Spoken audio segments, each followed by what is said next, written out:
भोगवती नाम की एक नगरी थी। उसमें राजा रूपसेन राज करता था। उसके पास चिंतामणि नाम का एक तोता था। एक दिन राजा ने उससे पूछा, हमारा ब्याह किसके साथ होगा? तोते ने कहा, मगध देश के राजा की बेटी चंद्रावती के साथ होगा। राजा ने ज्योतिषी को बुलाकर पूछा तो उसने भी यही कहा। उधर मगध देश की राजकन्या के पास एक मैना थी। उसका नाम था मदन मंजरी। एक दिन राजकन्या ने उससे पूछा कि मेरा विवाह किसके साथ होगा, तो उसने कह दिया कि भोगवती नगर के राजा रूपसेन के साथ। इसके बाद दोनों को विवाह हो गया। रानी के साथ उसकी मैना भी आ गई। राजा रानी ने तोता मैना का ब्याह करके उन्हें एक पिंजड़े में रख दिया। एक दिन की बात की तोता मैना में बहस हो गई। मैना ने कहा, आदमी बड़ा पापी, दगाबाज और अधर्मी होता है। तोते ने कहा, स्त्री झूठी, लालची और हत्यारी होती है। दोनों का झगड़ा बढ़ गया तो राजा ने कहा, क्या बात है, तुम आपस में लड़ते क्यों हो? मैना ने कहा, महाराज, मर्द बड़े बुरे होते हैं। इसके बाद मैना ने एक कहानी सुनाई। इलापुर नगर में महाधन नाम का एक सेठ रहता था। विवाह के बहुत दिनों के बाद उसके घर एक लड़का पैदा हुआ। सेठ ने उसका बड़ी अच्छी तरह से लालन पालन किया, पर लड़का बड़ा होकर जुआ खेलने लगा। इस बीच सेठ मर गया। लड़के ने अपना सारा धन जुए में खो दिया। जब पास में कुछ न बचा तो वह नगर छोड़कर चंद्रपुरी नामक नगरी में जा पहुंचा। वहां हिमगुप्त नाम का साहूकार रहता था। उसके पास जाकर उसने अपने पिता का परिचय दिया और कहा कि मैं जहाज लेकर सौदागरी करने गया था।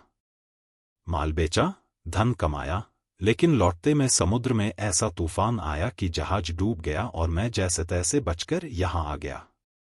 उस सेठ के एक लड़की थी, रत्नावती। सेठ को बड़ी खुशी हुई कि घर बैठे इतना अच्छा लड़का मिल गया। उसने उस लड़के को अपने घर में रख लिया और कुछ दिन बाद अपनी लड़की से उसका ब्याह कर दिया। दोनों वहीं रहने लगे। अंत में एक दिन वहां से विदा हुए।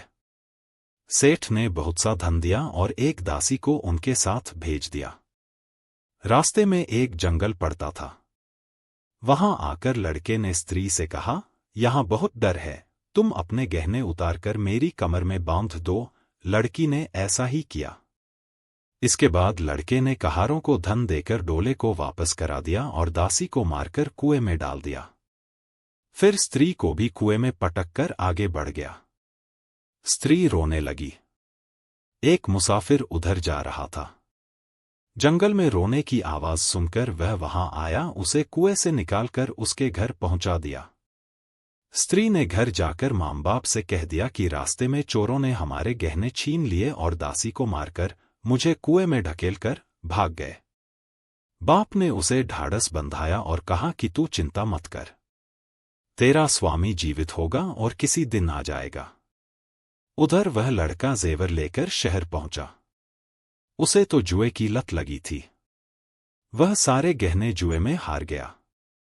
उसकी बुरी हालत हुई तो वह यह बहाना बनाकर कि उसके लड़का हुआ है, फिर अपनी ससुराल चला। वहां पहुंचते ही सबसे पहले उसकी स्त्री मिली। वह बड़ी खुश हुई। उसने पति से कहा, आप कोई चिंता न करें, मैंने यहां आकर दूसरी ही बात कही है, जो कहा था वह उसने बता दिया। सेठ अपने जमाई से मिलकर बड़े प्रसन्न हुए और उन्होंने उसे बड़ी अच्छी तरह से घर में रखा।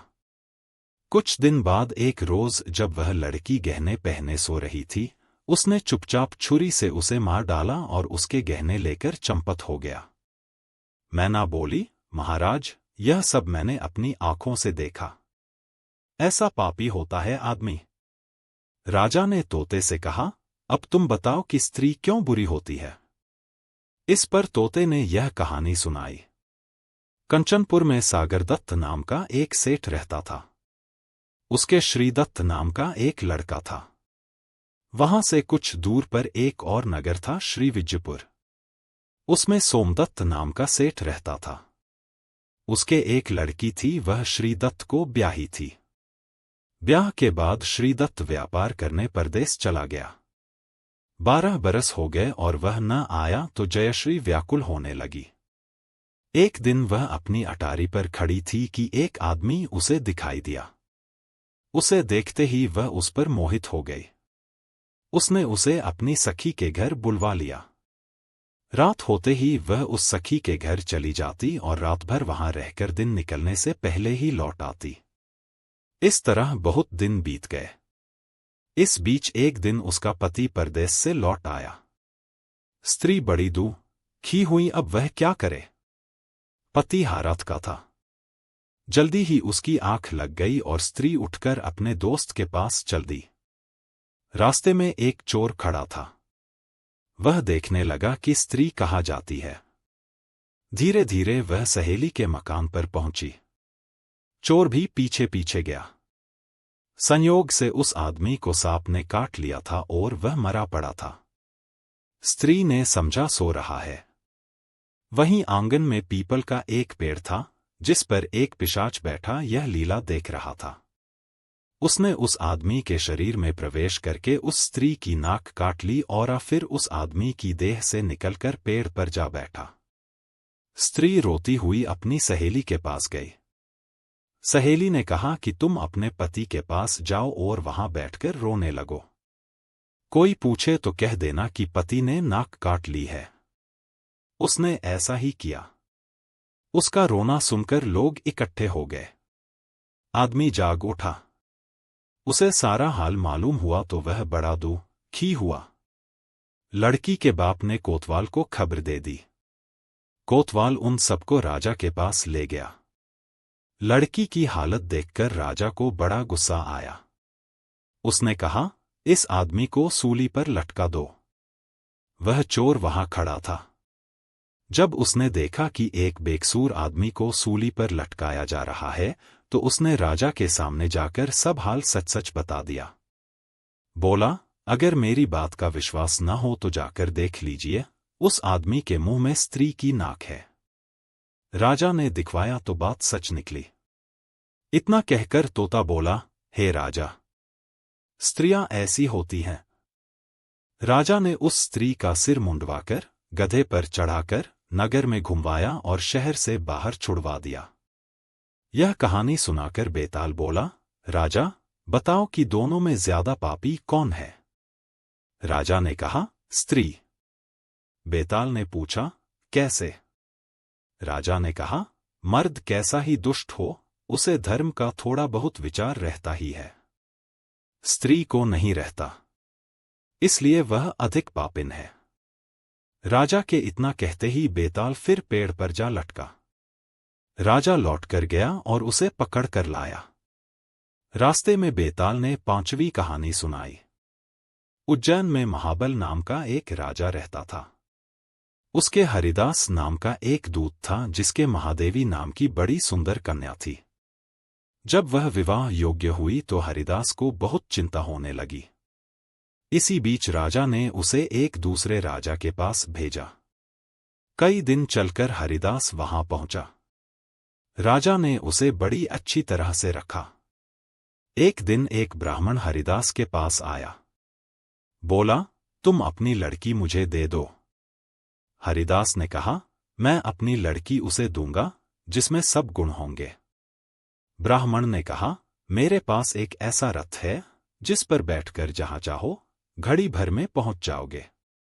हरिदास बोला, ठीक है, सवेरे उसे ले आना। अगले दिन दोनों रथ पर बैठकर उज्जैन आ पहुंचे। दैवयोग से उससे पहले हरिदास का लड़का अपनी बहन को किसी दूसरे को और हरिदास की स्त्री अपनी लड़की को किसी तीसरे को देने का वादा कर चुकी थी। इस तरह 3 वर इकट्ठे हो गए। हरिदास सोचने लगा कि कन्या एक है, वह 3 है, क्या करे। इसी बीच एक राक्षस आया और कन्या को उठाकर विंध्याचल पहाड़ पर ले गया। तीनों वरों में एक ज्ञानी था। हरिदास ने उससे पूछा तो उसने बता दिया कि एक राक्षस लड़की को उड़ा ले गया है और वह विंध्याचल पहाड़ पर है। दूसरे ने कहा, मेरे रथ पर बैठकर चलो, जरा सी देरी में वहां पहुंच जाएंगे। तीसरा बोला, मैं शब्दवेदी तीर चलाना जानता हूं। राक्षस को मार गिराऊंगा। वे सब रथ पर चढ़कर विंध्याचल पहुंचे और राक्षस को मारकर लड़की को बचा जाए। इतना कहकर बेताल बोला, हे राजन, बताओ वह लड़की उन तीनों में से किसको मिलनी चाहिए?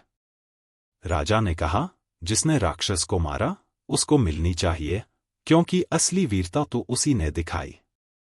बाकी दो ने तो मदद की। राजा का इतना कहना था कि बेताल फिर पेड़ पर जा लटका और राजा फिर उसे लेकर आया तो रास्ते में बेताल ने छठी कहानी सुनाई। धर्मपुर नाम की एक नगरी थी। उसमें धर्मशील नाम का राजा राज करता था। उसके अंधक नाम का दीवान था। एक दिन दीवान ने कहा, महाराज, एक मंदिर बनवाकर देवी को बिठाकर पूजा की जाए तो बड़ा पुण्य मिलेगा। राजा ने ऐसा ही किया। एक दिन देवी ने प्रसन्न होकर उससे वर मांगने को कहा। राजा के कोई संतान नहीं थी। उसने देवी से पुत्र मांगा। देवी बोली, अच्छी बात है, तेरे बड़ा प्रतापी पुत्र प्राप्त होगा। कुछ दिन बाद राजा के एक लड़का हुआ। सारे नगर में बड़ी खुशी मनाई गई। एक दिन एक धोबी अपने मित्र के साथ उस नगर में आया। उसकी निगाह देवी के मंदिर में पड़ी। उसने देवी को प्रणाम करने का इरादा किया। उसी समय उसे एक धोबी की लड़की दिखाई दी जो बड़ी सुंदर थी। उसे देखकर वह इतना पागल हो गया कि उसने मंदिर में जाकर देवी से प्रार्थना की, हे देवी, यह लड़की मुझे मिल जाए। अगर मिल गई तो मैं अपना सिर तुझ पर चढ़ा दूंगा। इसके बाद वह हर घड़ी बेचैन रहने लगा। उसके मित्र ने उसके पिता से सारा हाल कहा। अपने बेटे की यह हालत देखकर वह लड़की के पिता के पास गया और उसके अनुरोध करने पर दोनों का विवाह हो गया। विवाह के कुछ दिन बाद लड़की के पिता यहाँ उत्सव हुआ। इसमें शामिल होने के लिए न्योता आया। मित्र को साथ लेकर दोनों चले।